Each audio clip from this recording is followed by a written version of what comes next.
The distress signal had been broadcasting for 3 days.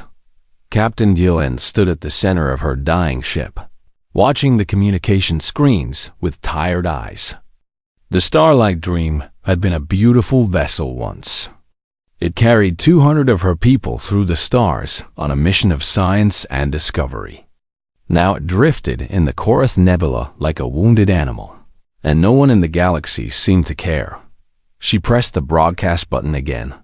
Her voice was calm, but inside she felt the weight of every soul depending on her. "This is Captain Yilin of the Vellani research vessel, Starlight Dream. We have suffered critical engine failure in the Korath Nebula. We have 200 civilians aboard, including 47 children. Our life support will fail in 6 days. We are requesting immediate assistance from any vessel in range. Please respond." The message flew out into the void. It reached relay stations and patrol ships and government offices across a dozen star systems. And one by one, the answers came back. The Torvani Empire responded first. Their message was polite but firm.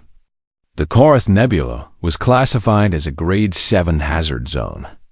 Torvani safety regulations did not permit rescue operations in such conditions.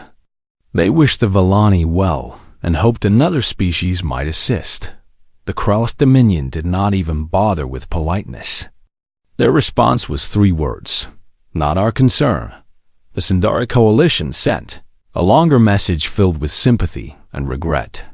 They explained that sending a ship into the nebula would risk more lives than it could save. The mathematics simply did not support a rescue attempt. They offered to notify the Vellani government so the proper mourning rituals could be prepared. Captain Yilin read that message twice before she understood what it meant. They were telling her to prepare her people to die. The final response came from the Galactic Council itself. The official body that governed relations between all known species had reviewed the situation. Their verdict was delivered in formal language that took Yilin several minutes to fully comprehend. The Korath Nebula presented unacceptable risks to any rescue vessel. Historical data showed that 7 ships had attempted operations in the nebula over the past century. Only 2 had survived. The Council officially launched the Vellani distress call and expressed condolences. But they could not recommend or authorize any rescue attempt. The message ended with a formal blessing for the peaceful transition of Vellani souls to the next existence. Yilin turned off her screen. Around her, officers worked quietly at their stations, pretending they had not heard. But she knew they had. She knew the news would spread through the ship within the hour. 200 people would learn that the galaxy had decided their lives were not worth saving. Her daughter Tellen was 8 years old. She loved collecting rock samples from every planet they visited. She wanted to be a geologist when she grew up. Yilin closed her eyes and forced herself to breathe far across the galaxy, in a region of space that most species barely knew existed. A human patrol vessel picked up a faint signal. The ship was called the New Horizon. It was not large or particularly impressive by galactic standards. Humans had only been traveling among the stars for a few generations, and their technology still lagged behind the elder species. But the New Horizon was solid and reliable, crewed by men and women who took pride in their work. Lieutenant Lisa Moore was monitoring communications when the signal appeared on her screen. She almost dismissed it as interference. The Korath Nebula was known for producing strange readings. But something made her look closer. "Commander," she said, "I am picking up a distress signal." Sam Carter looked up from his reports. He was a man in his 40s, with gray at his temples and lines around his eyes that came from years of difficult decisions. He had served on rescue missions before. He knew what that tone in Moore's voice meant. "Put it through," he said. The bridge fell silent as Captain Yilin's message played. Her voice was steady, but Carter had heard enough desperate people to recognize the fear beneath the calm. 200 civilians. 47 children. 6 days of air. When the message ended, Carter sat very still. Have we received any council updates about this? He asked. Moore checked her screens. Yes, sir. The council logged the distress call 12 hours ago. They have classified the situation as a no-rescue scenario due to environmental hazards. What about the Torvani? The Sundari? All major powers have declined to respond, sir. Carter nodded slowly. He looked at the navigation display showing the Korath Nebula. The region glowed an angry red on the sensors, marking radiation storms and gravitational anomalies that could tear a ship apart. Every officer on the bridge knew the reputation of that place. Ships went in. Ships did not come out. How far are we from their position? Carter asked. Approximately 36 hours at maximum speed, sir. And how long until their life support fails? 6 days, according to their transmission. Carter did the math in his head. 36 hours in, 36 hours out. That left them with a narrow window to find the ship, perform repairs or evacuation, and escape before the Villani ran out of air. It would be close. It would be dangerous. The nebula might kill them all. He thought about 47 children waiting to die because no one would come for them. Lieutenant Moore, he said quietly, send a message to that ship. Tell them help is on the way. Moore stared at him. Sir, the council has classified this as a no-rescue scenario. If we enter that nebula without authorization, we will be violating at least 6 protocols. I know. The nebula could destroy us, sir. I know that too. Carter stood and faced his crew. Every officer on the bridge was watching him now. He saw fear in some of their faces, confusion in others. But he also saw something else. He saw people waiting to be asked. I am not going to order anyone to come with me, he said. This mission is not sanctioned. It is probably suicide. Anyone who wants to stay behind can transfer to another vessel at the next starbase, and there will be no shame in that choice. He paused. But there are 200 people out there who are going to die because the galaxy has decided they are not worth saving. I cannot live with that. I am going to help them. Anyone who feels the same way is welcome to join me. The bridge was silent for a long moment. Then Lieutenant Moore turned back to her station. I will send the message now, Commander. One by one, every officer returned to their work. No one asked to leave. No one even hesitated. Carter felt something warm spread through his chest. Pride, maybe? Or gratitude. Navigation, he said.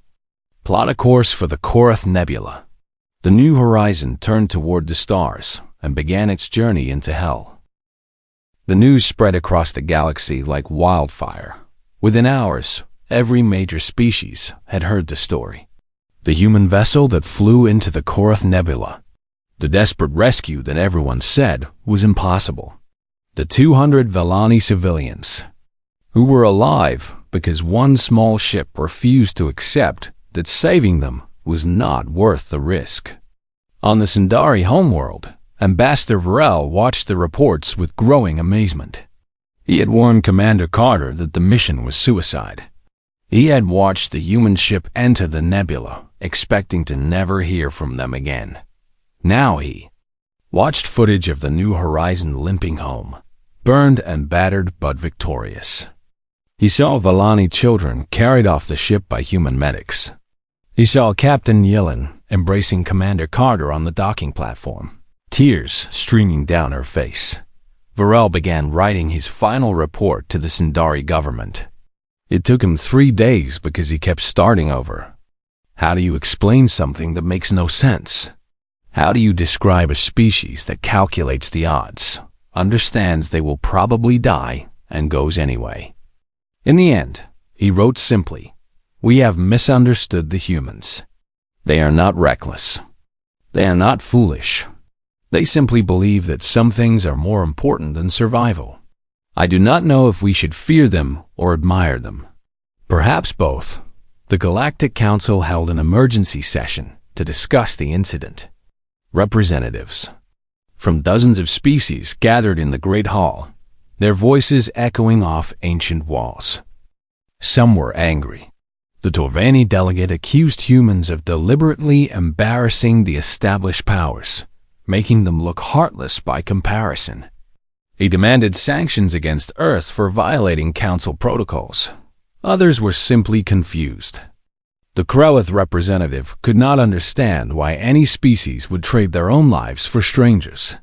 It seemed like a defective survival instinct, a flaw in human psychology that would eventually destroy them. But a few voices spoke differently.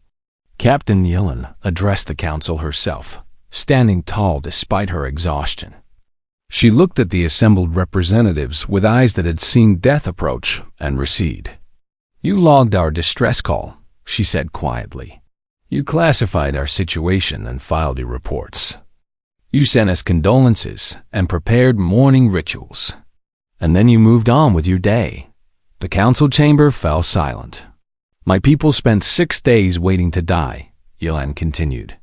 6 days watching our air run out while the galaxy debated whether we were worth saving. And then the humans came. She paused, gathering herself. They did not ask what we could offer them. They did not calculate the odds of success. They did not file reports or seek authorization. They simply heard that we needed help, and they came. Her voice cracked slightly. 47 children are alive today because humans refuse to let mathematics decide who deserves to live. She turned to face the Torvani delegate directly. "You speak of embarrassment. You speak of protocols. But I watched human crew members give up their own beds so Vellani families could rest. I watched them share their food and their warmth. I watched a human soldier carry my daughter through dark corridors when she was lost and afraid." Yellen's voice grew stronger. "You want to know what I learned in that nebula? I learned that humans do not measure the worth of a life by what it can provide. They simply believe that every life has value. All of them. Even the lives of strangers who can never repay the debt." She looked around the chamber one last time. "Perhaps that is reckless. Perhaps it is foolish. But I watched it save 200 people when all your wisdom and caution would have let us die. So you will forgive me if I find the human way more admirable." The Vellani government formally requested expanded diplomatic relations with Earth 3 days later. On the New Horizon, repairs continued for weeks. The ship had suffered severe damage during the rescue mission. Some sections needed complete rebuilding. But the crew attacked the work with pride. Every burn mark on the hull was a badge of honor. Commander Carter received a personal commendation from Admiral Patterson. She told him, off the record, that he had made her proud. She also told him that if he ever pulled something like that again without authorization, she would personally throw him out an airlock. He believed her. He would probably do it anyway. The crew became heroes almost overnight. Lieutenant Moore found herself giving interviews to galactic media outlets who wanted to understand why humans answered calls that others ignored. She tried to explain, but the words always felt inadequate. "It is just who we are," she said finally. "We do not leave people behind. We cannot." Chief Engineer Marsh received offers from 3 different species to come work on their ships. He turned them all down. He was happy where he was. Katie Dunn was promoted to senior pilot. She accepted the new rank with quiet dignity. Sometimes she still dreamed about the storm, about the terrible moment when the engine stuttered and she thought they were all going to die. But mostly she dreamed about what came after. The relief, the joy, the knowledge that she had done something that mattered. Sergeant Tucker received a special visitor 1 month after the rescue. Young Tillin and her mother came to thank him personally. The child ran to him the moment she saw him, rapping, her arms around his legs in a hug that nearly knocked him over. "I told you I would visit Earth someday," she said. "I wanted to start by visiting you." Tucker laughed and knelt down to hug her properly. "Well, you are very welcome here, little one." "Anytime." Captain Yellen watched the reunion with soft eyes. "She talks about you constantly," she told Tucker. "About all of you. She says she wants to be like humans when she grows up." "There are worse things to be," Tucker said. The galaxy continued to debate what it all meant. Some species remained suspicious of humans, viewing their compassion as a weakness waiting to be exploited. Others began reaching out, curious about these strange newcomers who ran toward danger instead of away from it. But something had shifted. A small crack had appeared in the cold logic that governed galactic relations. The idea that strangers might be worth saving simply because they needed saving. It was radical. It was dangerous. It was deeply, utterly human. On a quiet evening, Commander Carter stood on the observation deck of his repaired ship. The stars stretched out before him, endless and beautiful. Lieutenant Moore found him there, lost in thought. "Big day tomorrow," she said. "We ship out for the border patrol." Carter nodded. "Back to routine. Is that what you want?" He considered the question. "I want to help people, Lisa. That is all I have ever wanted. Sometimes helping people means answering distress calls that others ignore. Sometimes it means patrolling a quiet sector and making sure nothing bad happens." He turned to look at her. "The Council is still angry. The Tovani are filing complaints. Half the galaxy thinks we are dangerous madmen." Moore smiled. "And they?" "Other half. The other half is starting to think that maybe dangerous madmen are exactly what the galaxy needs." They stood together in silence, watching the stars. Behind them, the new horizon hummed with life. A crew that had faced death and won. A ship that had become a symbol of something larger than itself. "Do you think they will ever understand us?" Moore asked. "The other species, I mean. Will they ever really get why we do what we do?" Carter thought about Captain Yellen standing before the Council. He thought about young Tillin hugging Sergeant Tucker. He thought about all the small moments of connection that had happened in the darkness of the nebula, when humans and Valai held each other for warmth and discovered they were not so different after all. "Maybe," he said, "maybe not. But I do not think understanding is really the point." "Then what is?" Carter smiled. "The point is doing what is right, even when no one else will. The point is answering the call that everyone else ignores. The point is showing the galaxy what it looks like when someone actually cares." He looked back at the stars. Somewhere out there, millions of species lived and worked and struggled. Some of them were in trouble right now. Some of them were calling for help, wondering if anyone would answer. "We cannot save everyone," Carter said quietly. "But we can try. And maybe that is enough. Maybe trying is the whole point." The new horizon turned toward the stars, carrying a crew that had become something more than heroes. They had become a promise that somewhere in the cold darkness of space, someone would always answer the call, even when no one else would. News of the human rescue mission spread through the galaxy faster than anyone expected. Ambassador Varel was the first to hear. He was a Sindari diplomat stationed at a small outpost near human space, and he had spent 3 years trying to understand these strange newcomers to the galactic community. He thought he had made progress. He thought humans were simply a young species. Eager and foolish, but ultimately reasonable. Then he received the report about the new horizon, and he realized he did not understand humans at all. He contacted the ship immediately. Commander Carter's face appeared on his screen, looking tired but determined. "Commander Carter," Varel said carefully, "I have received word that you are planning to enter the Korath Nebula. I must ask you to reconsider." Carter raised an eyebrow.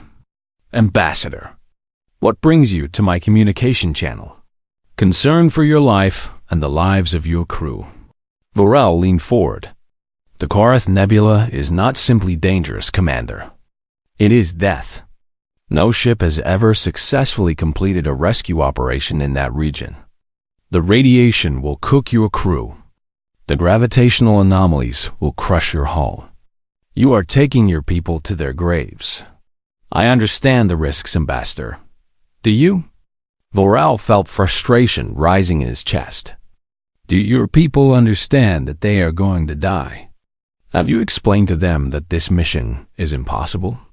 Carter was quiet for a moment. When he spoke, his voice was calm. My crew knows exactly what we are facing. Every single one of them volunteered anyway. Vorel stared at him. In Sindari culture, risking one's life for strangers was considered foolish. Lives had value. Resources had value. Throwing both away for people you had never met was not heroic. It was wasteful. Why? Vorel asked. The Villani are nothing to you. You have never met them. They cannot offer you anything in return. Why would you sacrifice yourselves for strangers? Carter smiled. It was not a happy smile, but it was genuine. Because they need help, Ambassador. Because no one else is coming.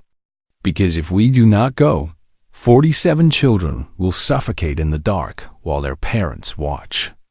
He shook his head. Where I come from, that is reason enough. Vorel did not know what to say. He watched the human commander with new eyes, trying to see what drove this madness. You are all insane, he said finally. Every single one of you. Maybe, Carter agreed. But we are going anyway. The communication ended. Vorel sat alone in his office for a long time, thinking about what he had witnessed. Then he began recording a report to his government. They needed to know about this. The galaxy needed to understand what kind of species had just joined their community. On the new horizon, preparations continued at a frantic pace. Chief Engineer Pete Marsh had not slept in 18 hours, but he was not about to stop now. He stood in the engine room surrounded by cables and tools, directing his team with sharp commands. The standard shields will not hold against that radiation, he explained to his assistant, a young woman named Katie Dunn, who also served as the ship's pilot. We need to modify the frequency to match the nebula's output. If we get it wrong, we will be dead in 6 hours. Katie nodded. She was 25 years old and had joined the fleet because she wanted adventure. Now she was getting more adventure than she had bargained for. But she did not regret volunteering. Not for a second. What about the gravitational anomalies? She asked. That is your problem, Marsh said with a grim smile. The shields can handle radiation, but those gravity wells will tear us apart if you fly us into one. You need to navigate around them. The nebula is full of them. There might not be a clear path. Then find one anyway. You are the best pilot I have ever seen done. If anyone can do it, you can. Katie swallowed hard and nodded. No pressure at all, Dom. Meanwhile, Commander Carter received a private communication in his quarters. He recognized the encryption immediately. It was coming from Fleet Headquarters. Admiral Grace Patterson appeared on his screen. She was a stern woman in her 50s who had built her career on following rules and respecting chain of command. Carter had served under her for years. He respected her deeply. Right now, she looked furious. Sam, she said quietly, tell me you are not actually doing this. I cannot tell you that, Admiral. Patterson closed her eyes. The Council has already filed a complaint. They say you are violating 6 different treaties by entering that nebula without authorization. The Sindari are calling it reckless endangerment. The Tovani think you are trying to embarrass them. With respect, Admiral, I do not care what the Council thinks. I know you do not. That is the problem. Patterson sighed. There are 200 people on that ship, Sam. 200 people who are going to die if you fail. And 53 people on your ship who might die trying to save them. Have you thought about that? I have thought about nothing else. Patterson was silent for a long moment. Carter waited. He knew she could order him to turn back. He knew she probably should. "I cannot officially support this mission," she said finally. "If you do this, you are on your own. The fleet will not send backup." "We cannot, I understand. But," Patterson hesitated, "I am going to send you some data. Shield frequencies that our research division developed for high radiation environments. They are classified. They do not officially exist, and I certainly did not give them to you." Carter felt a wave of relief wash over him. "Thank you, Admiral. Do not thank me. Just bring those people home. All of them." She paused. "And Sam?" "Try not to die. I do not want to train a new commander." The transmission ended. Carter immediately forwarded the shield data to Chief Engineer Marsh. 12 hours later, the New Horizon reached the edge of the Korath Nebula. It stretched before them like a wound in space, swirling with toxic colors and crackling with energy. Sensors screamed warnings about radiation levels and gravitational distortions. On the bridge, Commander Carter stood behind Katie Dunn's pilot station. The young woman's hands were steady on the controls, but he could see the fear in her eyes. He put a hand on her shoulder. "You can do this," he said quietly. Katie took a deep breath. "I know, sir." "It is just a lot." It is. But remember why we are here. 200 people are counting on us." Katie nodded. She thought about 47 children waiting in the dark. She thought about their parents holding them close, telling them that help was coming. She could not let them down. "Taking us in," she announced. The New Horizon entered the nebula. The ship shook violently as radiation hammered the shields. Alarms blared. Lights flickered. Katie wrestled with the controls as gravitational currents tried to drag them off course. "Shields holding at 87%, Marsh reported from engineering. "The new frequencies are working." "Gravitational anomaly ahead," Katie said. "I am going around." The ship banked hard. Metal groaned. Someone on the bridge swore under their breath. "Commander." Carter gripped his chair and watched the young pilot guide them through hell. Outside the windows, the nebula burned with deadly light. They were committed now. There was no turning back. Somewhere ahead, 200 people were waiting for salvation. The New Horizon would bring it to them or die trying. The nebula was worse than anything they had imagined. 18 hours into their journey, the New Horizon had already suffered 3 hull breaches, 2 shield failures, and more close calls than anyone wanted to count. The ship groaned constantly, protesting against forces that should have torn it apart. In the medical bay, Dr. Danny Cole worked without rest. The radiation was getting through the shields in small doses, and crew members were starting to feel the effects. Nausea, headaches, fatigue. Nothing deadly yet, but Cole knew it would get worse before it got better. Nurse Maria Sandus handed him another dose of anti-radiation medication. She was young, only 28, but she had trained for emergency situations. She had just never expected to face one quite like this. "How many more can we treat?" she asked quietly. "Enough," Cole said. "As long as the shields hold, we can manage the exposure. The problem is if the shields fail completely, then what?" Cole did not answer. He did not need to. On the bridge, Katie Dunn had not left a pilot station in 20 hours. Her eyes burned with exhaustion, but she refused to let anyone else take the controls. Every gravitational anomaly required split-second decisions. One wrong move and the ship would be crushed like paper. Commander Carter stood beside her, watching the nebula swirl outside the windows. It was beautiful in a terrible way. Colors that should not exist twisted through the void, painting patterns of light and shadow that hurt to look at too long. "Contact ahead," Lieutenant Moore announced suddenly. "I am picking up the Volani ship." Carter straightened. "Distance?" approximately 6 hours at current speed. Their life support signature is weak, but still active. Can you reach them on communications? Moore worked her controls. Static filled the bridge for a long moment. Then a voice broke through, faint and desperate. "This is Captain Yillen of the Starlight Dream.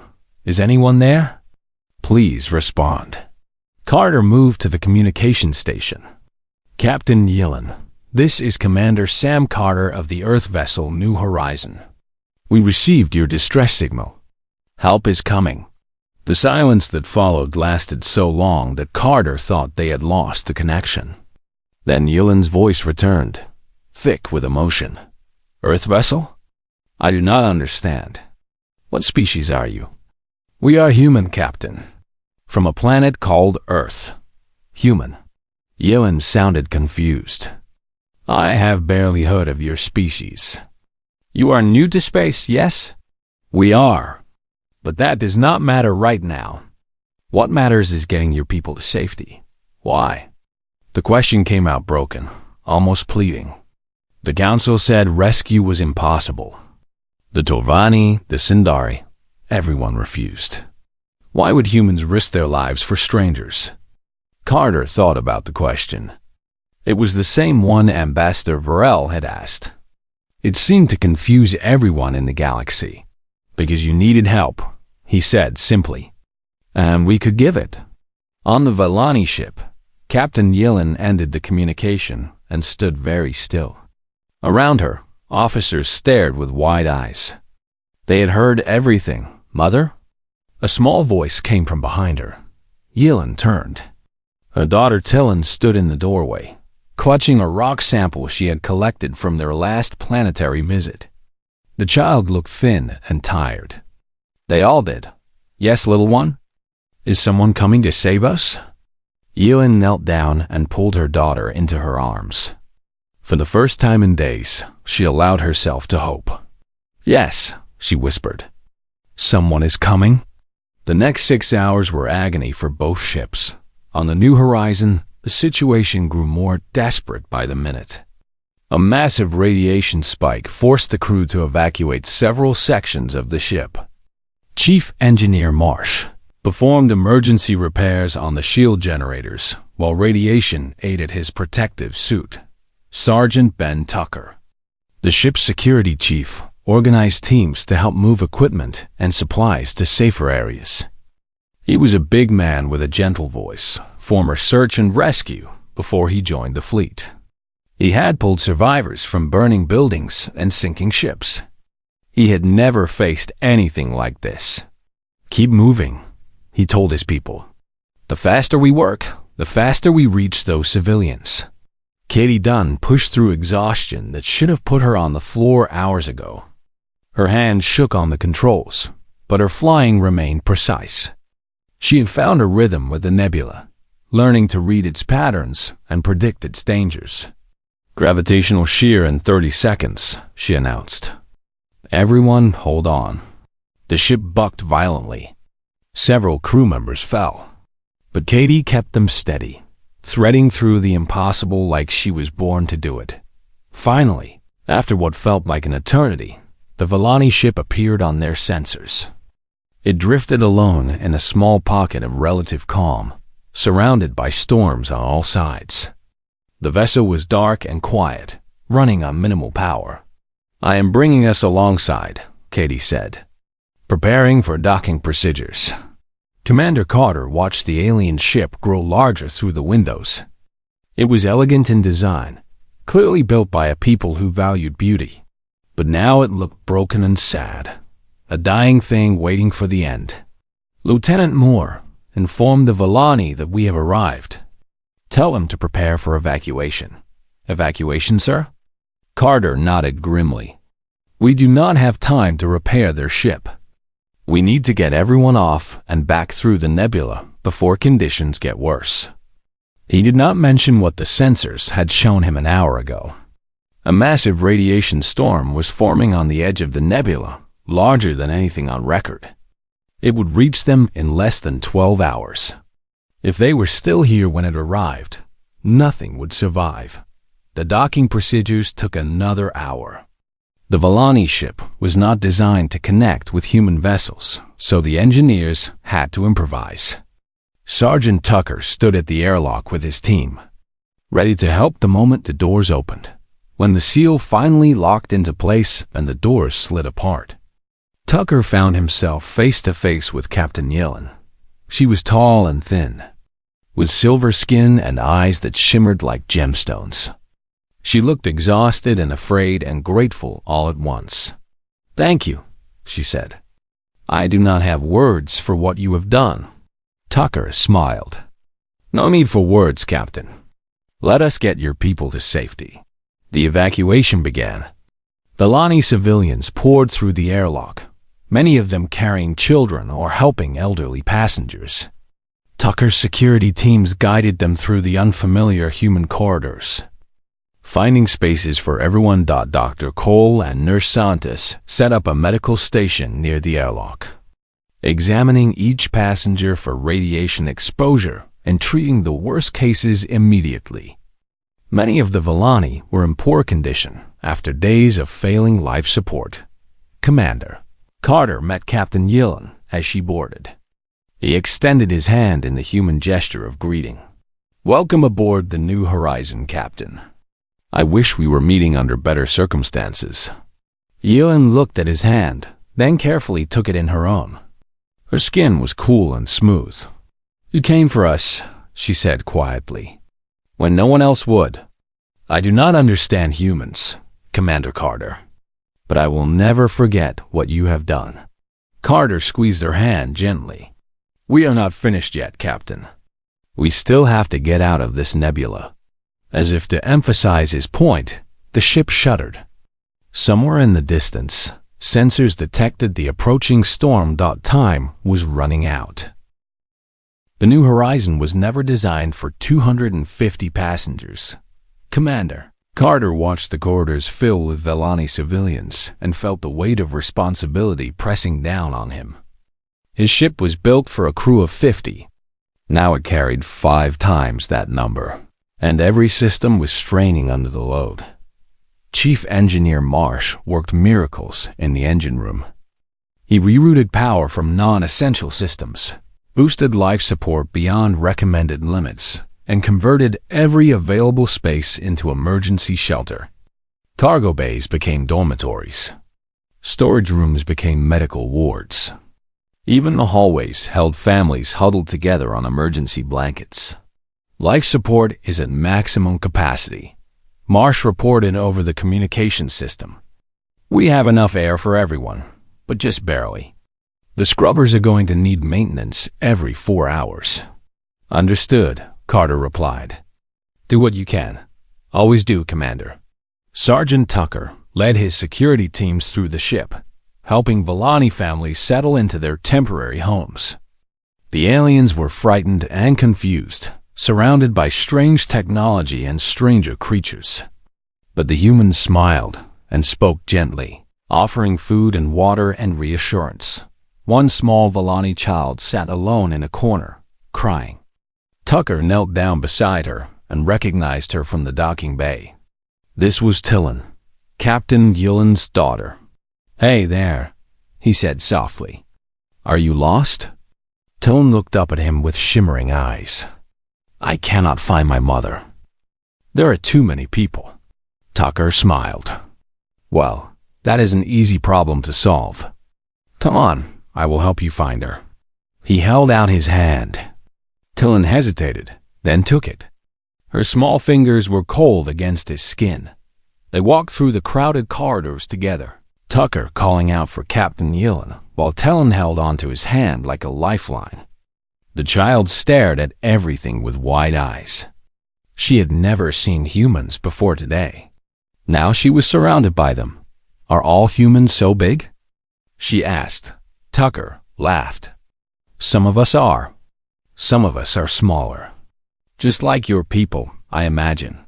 "You came to save us," Tillen said quietly. "Mother said no one would come. She said the galaxy decided we were not worth saving." Tucker stopped walking. He knelt down so he was eye level with the child. Listen to me, he said gently. Every person is worth saving. Every single one. Where I come from, we do not leave people behind just because helping them is hard. That is not who we are. Toon studied his face for a long moment. Then she nodded slowly, as if accepting something important. They found Captain Yilin moments later. She rushed to her daughter and swept her into her arms, tears streaming down her silver face. "Thank you," she said to Tucker. "Thank you." Tucker just smiled and went back to work. On the bridge, the situation was growing desperate. The radiation storm was moving faster than predicted. Sensors showed it would reach them in less than 8 hours. "We need to leave now," Lieutenant Moore said. "If we stay any longer, we will not be able to outrun the storm." "How many Vellani are still on their ship?" Carter asked. "Approximately 30. They are gathering personal belongings and medical supplies. Tell them to leave everything. We do not have time." Moore relayed the message. Minutes later, the last Vellani passengers came through the airlock, carrying nothing but each other. The docking clamps released, and the Starlight Dream drifted away. Abandoned to the nebula. Captain Yilin watched her ship disappear through a small window. Her home, her command, everything she had built over decades of service. Gone. Carter stood beside her. "I am sorry, Captain. I know what it means to lose a ship." Yilin shook her head. "It is just metal and circuits. My people are safe. That is all that matters." She paused. "Because of you, we are not safe yet," Carter said. "We still have to get through that storm." Katie Dunn was already plotting their escape route. The problem was simple and terrible. The clearest path out of the nebula would take them directly into the approaching storm. The alternative routes added hours to their journey, hours they did not have with life support stretched so thin. "There is no good option," she reported. "Every path has problems." Carter studied the navigation display. He thought about 200 Vellani families crammed into every corner of his ship. He thought about his own crew, exhausted and running on willpower alone. He thought about the storm bearing down on them like the fist of an angry god. "Take the fastest route," he decided. "We will go through the storm." Katie stared at him. "Sir, the radiation levels in that storm will overwhelm our shields in minutes, even with the modified frequencies." "I know, but if we take the long way, life support will fail before we reach safe space. We either go through the storm or we suffocate slowly. I choose the storm." The pilot took a deep breath. "Understood, Commander." Carter turned to address the bridge crew. "I need all available power diverted to engines and forward shields. Cut everything else. Lights, heating, non-essential systems. Everything." "Sir," Moore said quietly, "without heating, the temperature will drop to dangerous levels. The Vellani are not adapted for cold." "I know. Tell everyone to gather together for warmth. Share body heat. It is only for a few hours." The orders went out. Throughout the ship, lights dimmed and heating systems shut down. The temperature began to fall immediately. Humans and Vellani huddled together in the darkness. Strangers pressed close like family. Katie pushed the engines to maximum. The New Horizons shot forward, racing toward the edge of the nebula, and the wall of death waiting there. The storm hit them like a hammer. Radiation slammed into the shields with force that shook the entire vessel. Alarms screamed. Warning lights painted the darkness red. The ship bucked and twisted as gravitational forces pulled it in every direction. In the cargo bay, Sergeant Tucker braced himself against a wall while Vellani children clung to him.